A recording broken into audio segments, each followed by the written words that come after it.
So this movie Sex Appeal, right? You know, we got some things to discuss. That's all I'm gonna say. So let's jump into my review of it right now.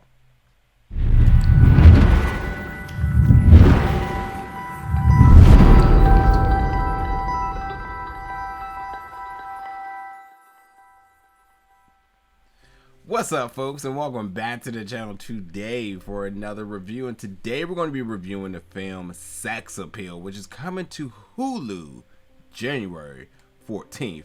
Now, this film, right, I wanted to check it out. I wanted to see what Hulu was bringing out early this year. And this movie Sex Appeal is one of the first original Hulu original films of the year. So I said, hey, let's see what it's all about. And I got to say that I was entertained, but this movie wasn't for me. And the reason why I was entertained, but it wasn't for me, because this is by all means a teen chick flick. You know, this is a film that in my generation was like Bring It On and Mean Girls, you know, those cult classics and whatnot. And I'm not saying that this is a cult classic, but I'm saying it fills those boots. Like it aims towards that audience, you know.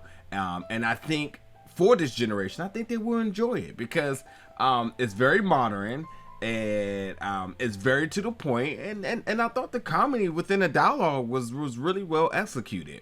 But for me, being not for me, shall I say, the content was very relatable because I was once in high school and I once went through a lot of these things. So like I understand what they're aiming for and I can appreciate that, and thus I thought it was a pretty solid film, just not for me. But in this film, you have Avery, who is pretty much good at everything she does. She is top of her class. She is a perfectionist. She just gets it all right. And there's a little bit of ego to it as well. But hey, and she's an attractive young lady. She has a boyfriend who is long distance. And she does have other people who has their eyes set on her. But she's focused on STEM.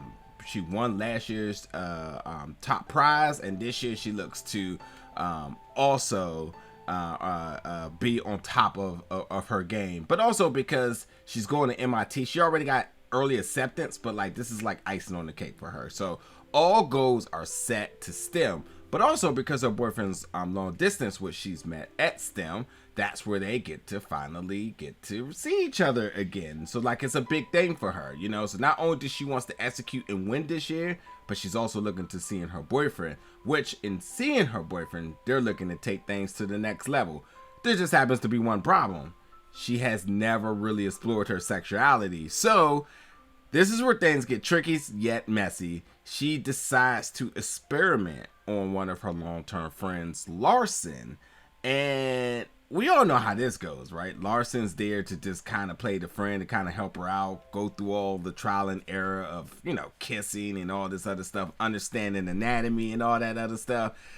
Yeah, that. But it's no point of me even telling you the rest because we all know how this plays out. But with the STEM competition, she has to come up with an app that solves a problem that they are experiencing. And her problem that she's experiencing is being able to understand sexuality and all of that stuff. So she creates an app and sort of an algorithm which uses Spock's voice, by the way, to understand how to set the mood.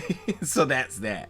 So yeah, that's pretty much the core of the film. Like I said, it had some entertaining dialogue.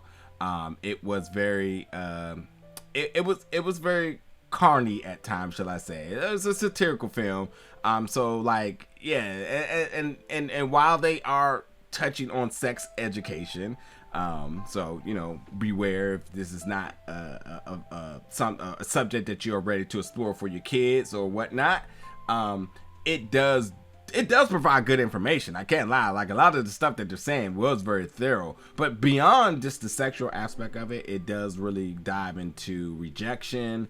It dives into sort of just understanding like the law of attraction, which is an important thing as well too. Understanding consent and stuff like that. So like it does have some really good teachings in this as well.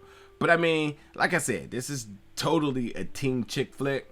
much like how Mean Girls and much how Bring It On was for my generation. But you know, I definitely think, you know, if this seems like it floats your boat, then check it out. I will also say too, if you did enjoy Plan B on Hulu, which came out last year, you will enjoy this. I think that it's definitely towards the same audience, and if you enjoyed that, you certainly should have no problem with this one.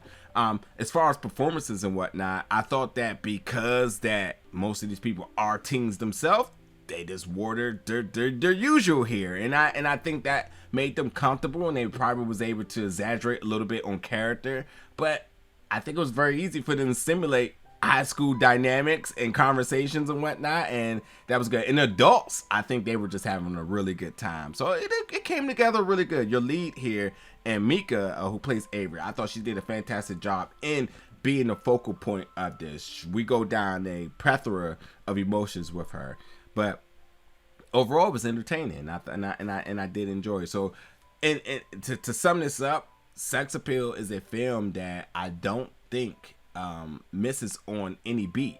I just think it's just not for my generation, the older generation. But for this generation that's in high school, recently out of high school, about to get into high school, teenagers, I think they will enjoy this. They'll have a lot of laughs. You know, if this is a theatrical release, this is definitely be like, we gotta go see this on Friday, and I think everybody will have a good time with it. But it is on Hulu, which is also for your convenience, and I think that totally check it out if this piques your interest. And let me know in the comments your thoughts about this when you do. But as always, folks, stay tuned for many more reviews very soon.